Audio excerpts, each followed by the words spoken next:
Salut! Aujourd'hui, vidéo concernant quelques réglages que l'on peut faire pour paramétrer ClassPoint avant bien évidemment de créer les diverses activités pour rendre nos sessions de formation en ligne ou en salle plus engageantes. Mais tout ça, c'est juste après le générique.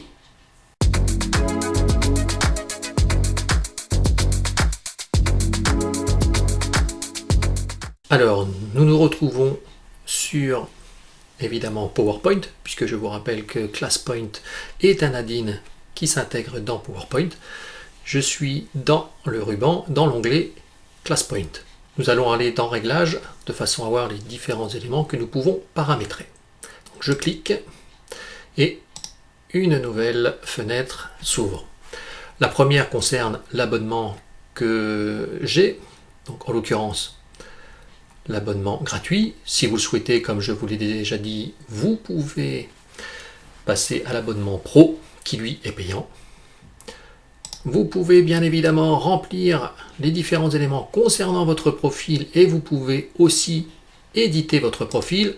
Là, cela concerne uniquement les matières que vous enseignez ou bien les différents éléments sur lesquels vous intervenez.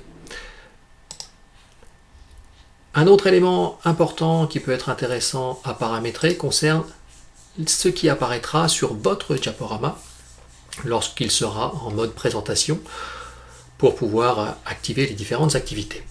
Comme vous le voyez, vous pouvez afficher le code de la classe pendant votre présentation, ce qui peut être intéressant, notamment de façon à ce que les personnes qui participent à votre formation voient directement le code classe et qu'ils puissent le taper directement sur leur smartphone, tablette ou PC. Mais vous pouvez également, en décochant cette case-là, faire en sorte que cela n'apparaisse plus. C'est une question de choix.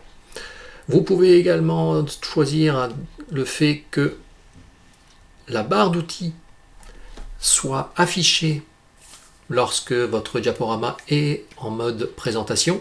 Vous pourrez alors directement utiliser certains éléments pour pouvoir dynamiser votre présentation en direct. Nous verrons cela plus en détail dans une autre vidéo. Et si vous souhaitez évidemment désactiver ceci, il vous suffit encore une fois de décocher.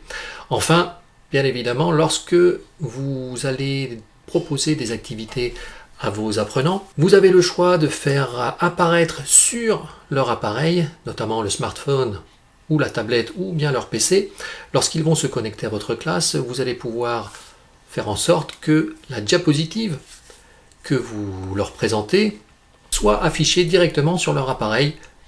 Moi, je trouve que c'est un élément intéressant, donc je le laisse toujours activé, mais si vous souhaitez que cette diapositive n'apparaisse pas sur leur appareil pour une raison qui vous appartient, encore une fois, il vous suffit de désactiver ceci et cette diapositive n'apparaîtra pas sur l'appareil de votre participant.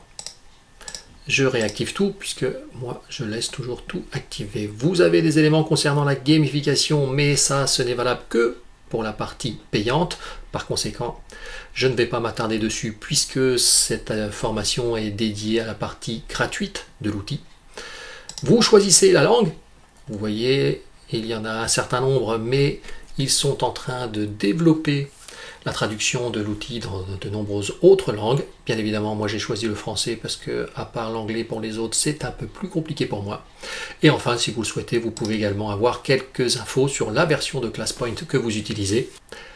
Voilà, c'est terminé pour aujourd'hui. Prochaine vidéo sur la création d'une activité de choix multiples, un QCM, un quiz. Salut!